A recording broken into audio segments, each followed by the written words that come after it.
আজকে আমরা শুরু করব the peacock and the crane. এই গল্পের যে অ্যাক্টিভিটিগুলো রয়েছে সেই অ্যাক্টিভিটিগুলোকে চেষ্টা করব আমরা সলভ করে নিতে। আশা করব তোমরা সবাই হাতের কাছে খাতা এবং পেনটা রাখবে এবং টেক্সট বইটা অবশ্যই পাশে রাখবে। আমি যে আনসারগুলো বলছি চেষ্টা করবে সেটা মিলিয়ে নিতে এবং বুঝে উঠতে, কেমন? কারণ তোমরা এই ভিডিওটা দেখার পরেই কিন্তু অ্যাক্টিভিটিগুলো নিজের থেকেই করবে। হয়তো তোমাদের হেল্প একটু করতেই পারে বাড়ির থেকে যে কেউ, কিন্তু সেটা যেন সম্পূর্ণ হেল্প না হয়। তোমরা চেষ্টা করবে তোমরা বেশিরভাগটা নিজের থেকেই করতে এবং তোমাদের যে টাস্কটা করবে সেটা ছবি তুলে গ্রুপে পোস্ট করতে, কেমন? তাহলে আমরা বুঝতে পারবো যে তোমাদের প্রোগ্রেস বা তোমরা কতটা বুঝে উঠতে পেরেছো। চলো দেখে নেওয়া যাক প্রথমে অ্যাক্টিভিটি 1 কি দেয়া আছে। Put T for true and F for false statements. অর্থাৎ যে বিবৃতিগুলো দেয়া আছে সেগুলো সঠিক হলে তার পাশে তোমরা টি লিখবে, দেখতেই পাচ্ছ ডান দিকে বক্সগুলো দেয়া রয়েছে। আর বলছে যে বিবৃতিগুলো তোমাদের ভুল মনে হবে তাদের পাশে এফ লিখবে, কেমন?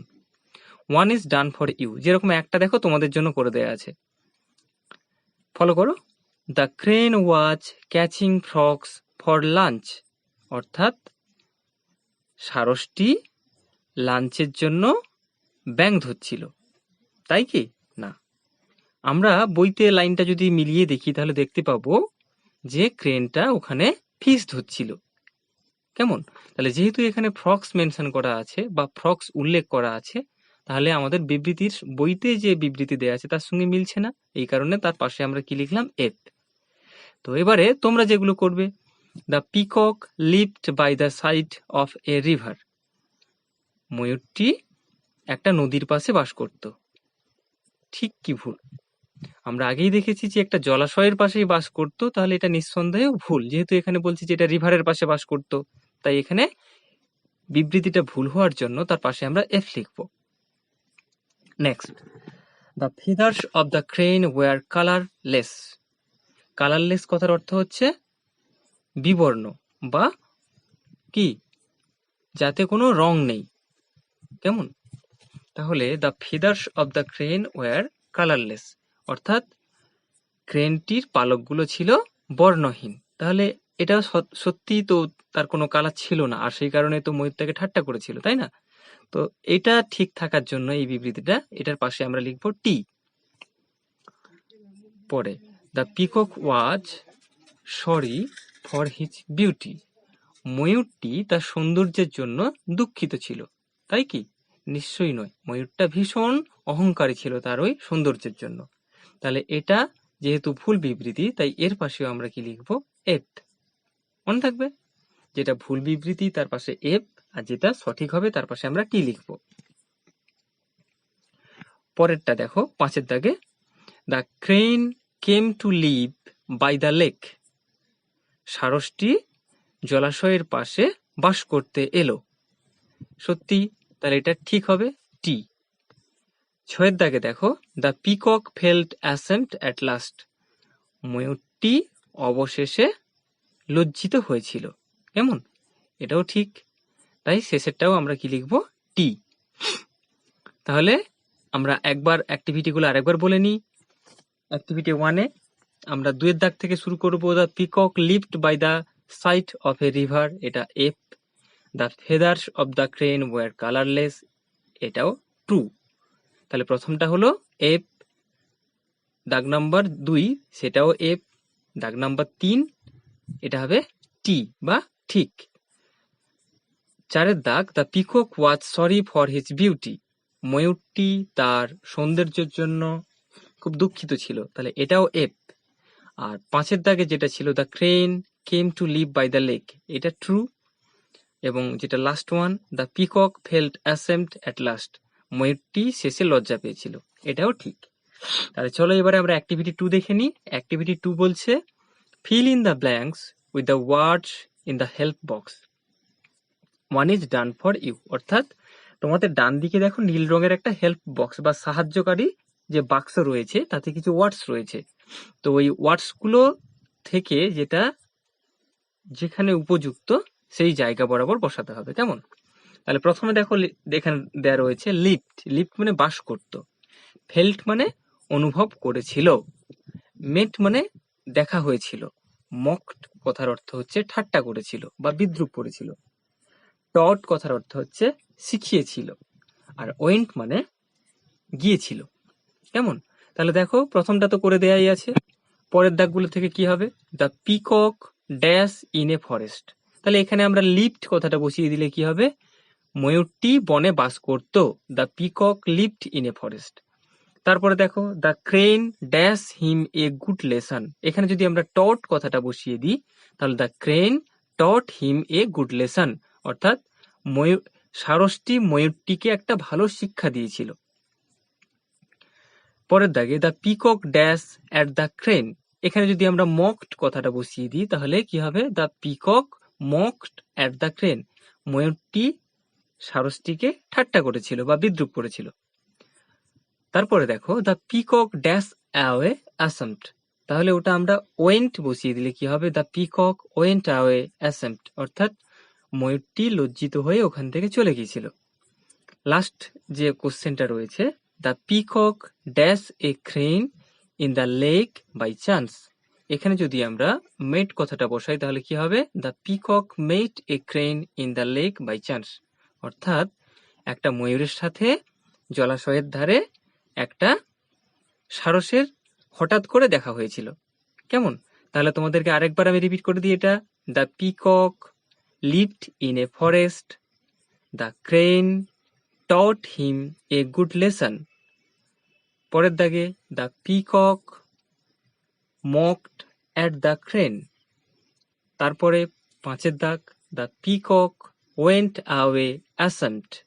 6 দাগ the peacock met a crane in the lake by chance.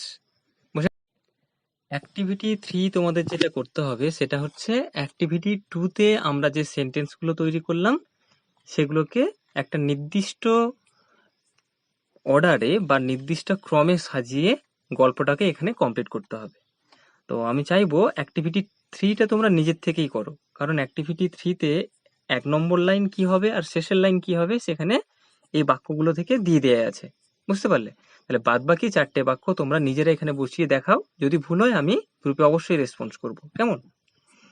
এরপরে দেখো অ্যাক্টিভিটি 4 এ তোমাদের বলেছে যে আমরা যে গল্পটা পড়লাম, দেখো এই যে গল্পেতে যদি আমরা যাই, হ্যাঁ এই গল্পেতে কিছু কিছু দেখো আন্ডারলাইন করা শব্দ রয়েছে, যেমন এখানে রয়েছে দেখো কেম, তারপরে দেখো শ, তারপরে মারমার্ড, walked, spread, set, মকড, replied, felt, went.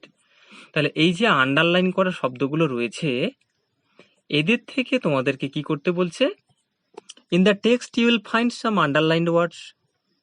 টেক্সটে তোমরা কিছু আন্ডারলাইন করা শব্দ পেয়েছো। Some of them end with ED. তাদের মধ্যে কিছু কিছু শব্দ ইডি দিয়ে শেষ হয়েছে, আবার কিছু কিছু শব্দ ইডি দিয়ে শেষ হয়নি। তো যেগুলো ইডি দিয়ে শেষ হয়েছে তোমাদের কাজ হবে এই ডান দিকের লাইন বরাবর বসানো। যেমন একটা তোমাদের করে দিয়েছি দেখো লুকড, আর সেরকম আরো 6টা মানে আরো 5টা শব্দ তোমাদের এখানে বসাতে হবে যেগুলো আন্ডারলাইন করা আছে এবং আন্ডারলাইন করা শব্দের শেষে যেখানে ইডি রয়েছে। আর ডান দিকে তোমাদেরকে বসাতে হবে, তাহলে আরেকবার বলে দিই যে তোমাদের বাম দিকে বসাতে হচ্ছে যেগুলো ইডি দিয়ে শেষ হচ্ছে আন্ডারলাইন শব্দগুলো সেগুলো, আর ডান দিকে বসাতে হবে এমন কিছু শব্দ যেগুলো আন্ডারলাইন করা আছে কিন্তু সেগুলো ইডি দিয়ে শেষ হয়নি। যেমন একটা উদাহরণ দেওয়া আছে এখানে কেম। তাহলে ভালোভাবে বুঝতেই পেরেছো যে এরকম বাদ বাকি আরো 5টা শব্দ তোমাদেরকে এখানে বসাতে হবে। বুঝে গেল? এবারে বলছে দেখো write 6 words of your own, remember the word should end with ED, one has been done for you. তাহলে তোমাদেরকে এরকম আরো 5টা শব্দ লিখতে হবে যেগুলো ইডি দিয়ে শেষ হয়েছে। এখানে দেখো একটা দেয়া আছে হেল্পড, বুঝে গেল? আমি আর একটা তোমাদের হেল্প করে দিই। হেল্পড আছে, আমি ইডি দিয়ে আর একটা শব্দ এখানে, অর্থাৎ আমি 2 নম্বর লাইনটা ফিল আপ করে দিই। দেখো ফিল্ড, FILLED, ফিল্ড হলো।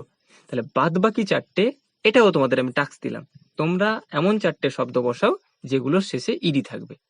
ওকে, চলো আমরা পরে কিছু জিনিস দেখে নিই। আচ্ছা, এখানে যে ছবিগুলো দেয়া আছে তার সঙ্গে মিলিয়ে তোমরা একটু পড়ে নাও, জাস্ট একটু ফলো করে নেবে, আমি বলে দিচ্ছি। A weaver bird can weave a nest. দেখতে পাচ্ছ, এটা একটা বাবুই পাখি। কেমন বাবুই পাখি কি করে? বাসা তৈরি করে। হ্যাঁ, তো এখানে একটা বাবুই পাখিকে আমরা বাসা তৈরি করতে দেখতে পাচ্ছি। তো ওই জন্য বলছে a weaver bird can weave a nest, অর্থাৎ বাবুই পাখিকে বলা হয় দর্জি পাখি। ঠিক আছে, তারপরে দেখো an owl can see at night. একটা পেঁচা রাতের বেলা দেখতে পায়। এটা অবশ্যই একটা সাধারণ জ্ঞানের মধ্যেই পড়বে, তোমরা এগুলো মনে রাখবার চেষ্টা করবে। কেমন? তারপরে দেখো a vulture can fly very high in the sky. একটা শকুন আকাশের অনেক উঁচু দিয়ে উঠতে পারে। A cuckoo can sing sweet notes. একটা কোকিল মিষ্টি সুরে গান গাইতে পারে। এটা তোমরা নিশ্চয়ই জানো। তারপরে দেখো a peacock can dance in the rain. ময়ূর বৃষ্টির সময় নৃত্য করতে পারে। তারপরে দেখো এ হেন ক্যান লে এগস। মুরগি ডিম পাড়তে পারে। এগুলো তোমাদের সাধারণ জেনে রাখার বিষয়, তাই বললাম একটু জেনে রাখবে। চলো আমরা এবারে অ্যাক্টিভিটি 5 চলে যাই। অ্যাক্টিভিটি 5 কি বলছে দেখো, look at the chart below. নিচের এই চার্টটা তোমরা দেখবে। Work in groups. এটা তোমরা দলগতভাবে কাজটা যদিও করা উচিত, তো এই সময় তো আমরা দলগতভাবে কাজ করতে পারবো না, তাই যে যার মতো করে বাড়ির বড়দের সাহায্য নেওয়ার চেষ্টা করবে। সেই সঙ্গে আমি যেটা বলছি সেই গাইডলাইনটা মেনটেন করবে। বেশ, frame as many sentences as you can. তিনটে যে এখানে কলাম দেয়া আছে, তিনটে কলাম মিশিয়ে বা তিনটে বক্স মিশিয়ে বা মিলিয়ে তোমাদেরকে বাক্য তৈরি করতে হবে বা সেন্টেন্স ফ্রেম করতে হবে। কেমন? দেখো এখানে নিচে একটা উদাহরণ দিয়ে দেওয়া আছে, আই ক্যান ডান্স ওয়েল। হলো আই ক্যান ডান্স ওয়েল। আরো দেখো, I can do the work. I can sing a song. I can help him. তাহলে আই দিয়ে আর ক্যান দিয়ে আর এদিকের প্রত্যেকটা আলাদা আলাদা বসিয়ে আমরা আরো তিনটে শব্দ তৈরি করে ফেললাম। তাহলে আই দিয়ে আমরা চারটে শব্দ এখানে তৈরি করতে পারি। দেখো, আই ক্যান ডান্স ওয়েল 1 নম্বর, যেটা তোমাদের করে দেওয়া আছে। I can do the work, এটা 2 নম্বর, আমি যেটা বলে দিলাম। I can sing a song, এটা 3 নম্বর, এই 3 নম্বর লাইনে বসবে। আই ক্যান হেল্প হিম, এটা 4 নম্বর লাইনে বসবে। কেমন? সেরকম ভাবে উই দিয়ে তোমরা আরো 4টে শব্দ তৈরি করতে পারবে। সাবিনা দিয়েও এরকম যতগুলো পারো শব্দ তৈরি করবে। সাবিনাস ফ্রেন্ডস দিয়েও তোমরা যতগুলো সম্ভব শব্দ তৈরি করবে। কেমন? আর অবশ্যই সেই সমস্ত টাস্কগুলো গ্রুপে পোস্ট করবে দাগ নাম্বার দিয়ে এবং রোল নাম্বার এবং নাম লিখে। ঠিক আছে? অ্যাক্টিভিটি 6 দেখো, এটা তোমরা বইতেও করতে পারো, বইতে করলেই সবচেয়ে ভালো, পেন্সিল দিয়ে। এখানে বলছে দেখো, Dimpi's friend is waiting for her in the pond. ডিম্পির বন্ধু তার জন্য পুকুরে অপেক্ষা করছে। Let's join the dots from A to Z. A থেকে জেড পর্যন্ত যে ডটস গুলো রয়েছে, অর্থাৎ এর পরে বি, বির পরে সি, সির পরে ডি, এরকম করে তোমাদের ডট গুলো যোগ করতে হবে। বুঝে গেল? এরপরে তুমি পেন্সিল দিয়ে ডটটা কোথায় যোগ করবে? বি তে, বির পরে সি, এরকম করে জেড পর্যন্ত যোগ করতে হবে। তো যোগ করে দেখো তো ডিম্পির বন্ধুটা কে। ঠিক আছে, তোমরা শেষে নিচে কিন্তু লিখবে যে ডিম্পির বন্ধু কে। বুঝে গেল? তাহলে অ্যাক্টিভিটি 6 হলো, দেখতে পেয়েছো এখানে এ, এর পরে বি যোগ করবে, বির পরে সি, সির পরে ডি, ডির পরে ই, এর পরে এফ, এফ এর পরে জি, এরকম ভাবে স্টেপ বাই স্টেপ যেরকম আলফাবেট গুলো আছে সেইভাবে তোমরা যোগ করলে দেখবে খুব মজার একটা ছবি পাবে।